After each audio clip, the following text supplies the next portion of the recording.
मैं अपने वरिष्ठ सहयोगी राजीव रंजन का मैं रुख कर लेती हूं। राजीव, यहां पर इस वक्त देश की राजनीति में इतना हर दिन एक नया मोड़ देखने को मिल रहा है।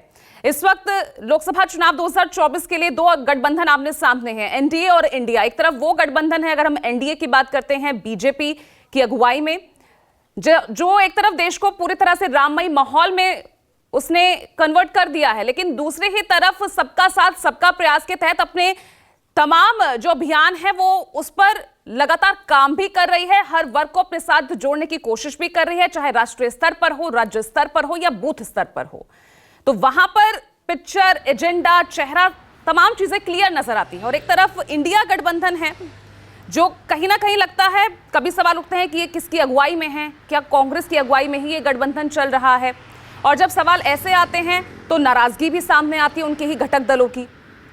चेहरा, CMP, seat sharing, common minimum programme क्या होगा, अभी भी वो सवाल जो हैं गाहे बगाहे उसी तरह खड़े हैं जो सितंबर पिछले साल में ये तमाम सवाल खड़े हुए थे। और उसके बीच अब निकाली जा रही है भारत जोड़ो न्याय यात्रा, पूर्व से पश्चिम को साधने की कोशिश।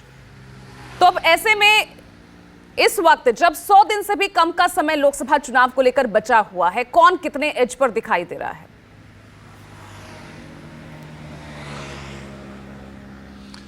देखिए पूजा, राजनीति जो है वो हमेशा जो है नैरेटिव और टाइमिंग की बात होती है। नैरेटिव सेट करने की कोशिश राजनीतिक दल करते हैं, चाहे वो सत्ता पक्ष हो या विपक्ष हो। राहुल गांधी ने कल आपने भाषण सुना, उन्होंने शुरुआत में ही कहा कि जब ईस्ट से वेस्ट की तरफ यात्रा की बात हुई कि वह ईस्ट से वेस्ट किया जाए, क्योंकि मैं कन्याकुमारी से और जो उन्होंने पहले यात्रा की थी उसकी बात जब उन्होंने जिक्र किया कि उत्तर से दक्षिण यात्रा किया था, तो उन्होंने कहा कि तब मैंने कहा कि इसकी शुरुआत तो मणिपुर से ही होनी चाहिए। मणिपुर 1 साल से अशांत है। मणिपुर को लेकर के केंद्र और राज्य सरकार पर विपक्ष हमेशा हमलावर रहा है। पिछले 10-11 महीने में मुख्यमंत्री अपने पद पर बने हुए हैं और मुख्यमंत्री मणिपुर के हालात ठीक नहीं हुए, तो इसलिए उन्होंने मणिपुर से ये यात्रा की शुरुआत की। इसकी काट के तौर पर 2 बार लोकसभा चुनाव हार चुके मिलिंद देवड़ा को कल शिवसेना ज्वाइन कराया गया। शिंदे गुट शिवसेना अब उसे कहा ही जा सकता है क्योंकि स्पीकर ने कहा है। तो उनको मिलिंद देवड़ा को ऐसे गाजे बाजे के साथ ज्वाइन कराया गया। 2 बार वो लोकसभा का चुनाव हार गए, लेकिन चर्चा में, कल खबरों में मिलिंद देवड़ा बने रहे राहुल गांधी की न्याय यात्रा के साथ। तो ये हमेशा इस तरह की कोशिश होती है। अब आज जब प्राण प्रतिष्ठा कार्यक्रम के लिए एक हफ्ते का पूरे उत्तर प्रदेश में कार्यक्रम शुरू हो चुका है, जब सारे राम मंदिरों में, सारे हनुमान मंदिरों में, वाल्मीकि मंदिरों में गांव-गांव सरकार का, योगी सरकार का, यूपी सरकार का ये आदेश गया है कि अनवरत भजन कीर्तन होना चाहिए। उसको संस्कृति विभाग की तरफ से इन भजन मंडलियों को, अगर वो पंजीकृत है जिला स्तर पर, तो उनको सरकार की तरफ से पैसा भी दिया जाएगा। सारे ग्राम पंचायत दरी, लाइट, माइक में लगे हुए हैं कि वहाँ पर अनवरत राम भजन या कीर्तन भजन हो। तो सरकारी आदेश है और इस आदेश में ये भी लिखा गया है कि वो प्राथमिकता में है। ऐसी स्थिति में ये जो राममय या हिंदूमय वातावरण प्रदेश में बनाने की कोशिश हो रही है एक तरफ, दूसरी तरफ उसको बैलेंस करने के लिए शुक्रिया भाईजान, मोदी भाईजान का कार्यक्रम शुरू किया गया लखनऊ में। आज 15 तारीख को ऐसी क्या बात है कि मुसलमानों को शुक्रिया करने का वक्त मुकर्रर है? कुछ वो सिर्फ इसलिए है कि एक तरफ तो अयोध्या है, दूसरी तरफ माइनॉरिटीज़ में ये बात न जाए कि ये सरकार, ये नेता और ये पार्टी सिर्फ बहुसंख्यकों की बात करती है, ये अल्पसंख्यकों की भी बात करती है, माइनॉरिटी को भी साथ लेके चलना चाहती है। ये पूरी कोशिश भारतीय जनता पार्टी के साथ है। अब देखना ये होगा कि जो शुक्रिया अभी भाईजान के लिए किया जा रहा है, तो लोकसभा चुनाव में कितने भाईजान लोगों को उत्तर प्रदेश या पूरे देश में भारतीय जनता पार्टी टिकट देती है, ये भी एक बड़ा सवाल है।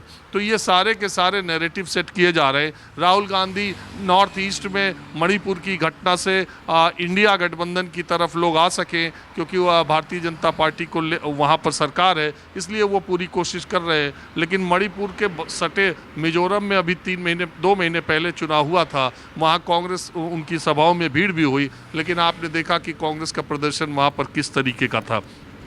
सवाल यह है कि कांग्रेस पार्टी को लगता है कि वो स्टेट इलेक्शंस थे, वहाँ की रीजनल पॉलिटिकल पार्टीज़ का इलेक्शन था। जब नेशनल इलेक्शन होगा तो कांग्रेस एक विकल्प के तौर पर नॉर्थ ईस्ट में बीजेपी और कांग्रेस के बीच लोगों को तय करना होगा, तो उनकी स्थिति ठीक होगी। इसी तरह से जो आदिवासियों के लिए कार्यक्रम शुरू किया जा रहा है, माना ये जाता है और बात भी है, मैं तो बहुत सारे आदिवासी इलाकों में गया हूँ, तो वो हिंदू पूजा पद्धति को नहीं करते, वो प्रकृति की पूजा करते हैं, वो पेड़ की पूजा करते हैं, सूर्य की उपासना करते हैं, प्रकृति की पूजा करते हैं। तो आज जब ज़्यादातर इलाकों में राममय होगा, जब मूर्तियों की पूजा होगी, जब मंदिरों में पूजा पाठ का कार्यक्रम होगा, तो आदिवासियों को उससे जोड़ने के लिए आज ही उनकी राशि में और उनके खाते में, तो ये सब नैरेटिव है, ये सब राजनीति की टाइमिंग है।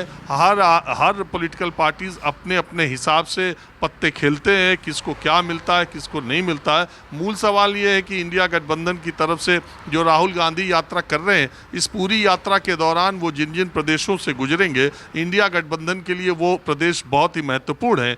तो इंडिया गठबंधन के घटक दल, जैसा कि मैंने एक अभी अखिलेश यादव का इंटरव्यू देखा, तो उसमें उन्होंने, अभी ताज़ा इंटरव्यू है, अभी उनसे पूछा गया कि आप न्याय यात्रा में साथ साथ चलेंगे, तो उन्होंने कहा रायबरेली और अमेठी में जब आएगी तब चलेंगे। मतलब ये है कि रायबरेली और अमेठी में तो इंडिया गठबंधन और राहुल गांधी के साथ साथ अखिलेश यादव को चलने में कोई गुरेज नहीं है, लेकिन बाकी सीटों पर उनको साथ चलने में खतरा लगता है। तो ये इस तरह की चीज़ें, जैसे जैसे ये यात्रा बढ़ेगी, वैसे वैसे इंडिया गठबंधन का क्या स्वरूप है, कितनी एकता है, ये भी सामने आती जाएगी। बिल्कुल, और आपके इसी नोट से मैं आगे बढ़ रही हूँ।